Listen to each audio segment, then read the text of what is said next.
مرحبا، ألف تحية لكل الشعب السوري. بتمنى تكملوا الفيديو للأخير، إن شاء الله رح يكون فيديو مفيد. اليوم امبارحة حكينا على القيادة، يعني اليوم لازمنا قيادة حكيمة. وأكثر إنسان مناسب للوضع سوريا هلأ هو الدكتور كمال لبواني المحترم. الدكتور كمال لبواني كان بالمجلس الوطني، فالمجلس الوطني لقاهم كلهم لاحقين الفنادق ولاحقين على بيع سوريا وراكدين ورا المصاري، فقدم استقالته. بعدها طلع على الائتلاف، بالائتلاف شاف نفس الشيء، كمان قدم استقالته، وهو أول مين جاب دعم لسوريا، واللي بقول غير هيك يقدمنا وراءه. في شغلة اليوم مثلا الدكتور برهام غليون إيش قدم؟ معاذ الخطيب إيش قدم؟ فلان إيش قدم؟ إيش أعطونا نتيجة إني باعوا سوريا بأستانا وبغيرها وبغيرها. الدكتور كمال لبواني لما ساوى ترخيص، ساوى مكتب مكافحة الإرهاب، وأخذ موافقة من التحالف الدولي.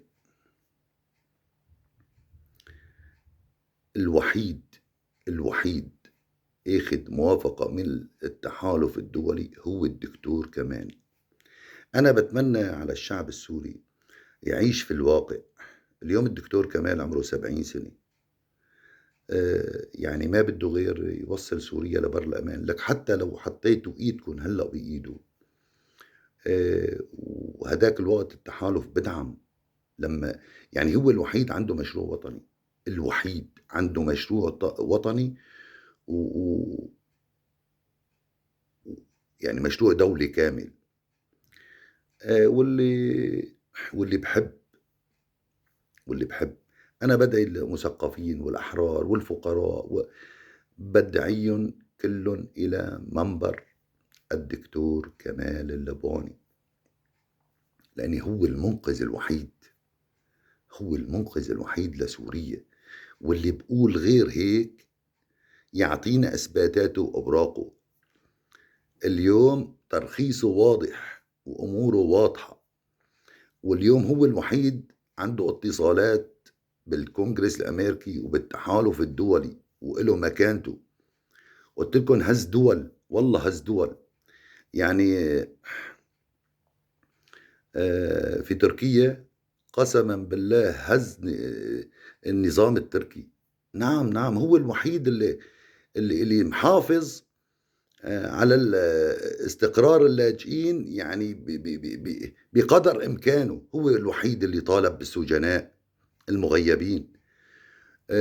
هو الوحيد اللي حارب أبو عمشة وأبو ممشة وأبو من هالعالم هي.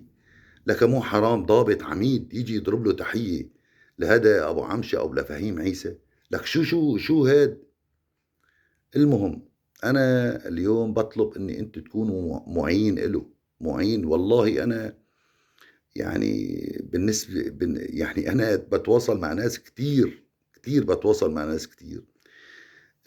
أشرف من الدكتور كمال أنا لحد الآن ما شفت أبدا. بتقول له أوراقك، بقول لك هي أوراقي. بتقول له كذا يعني الرجل وهو ما بدي، يعني ما بدي يصير رجل، ولا بدي يسلم ابنه، ولا بدي يصير قائد الأوحد. ما بدي يصير قائد. هو بحب التشاركية، هو رجل علماني، هو رجل علماني. افهموني والله سوريا بانحدار، والشعب شبع قتل وشبع. اليوم 1200 1200 مليون و200 فيديو موثقة من عند سمارت، يعني لجرائم الأسد. اليوم إذا أنتم ما وقفتوا وقفة رجل واحد ما بيمشي الحال. والدكتور كمال بيحب يعني التشارك، بيحب التشارك بالآراء، ولكن بده عالم صادقة، بده عالم صادقة مشان يقود المركب لبر الأمان.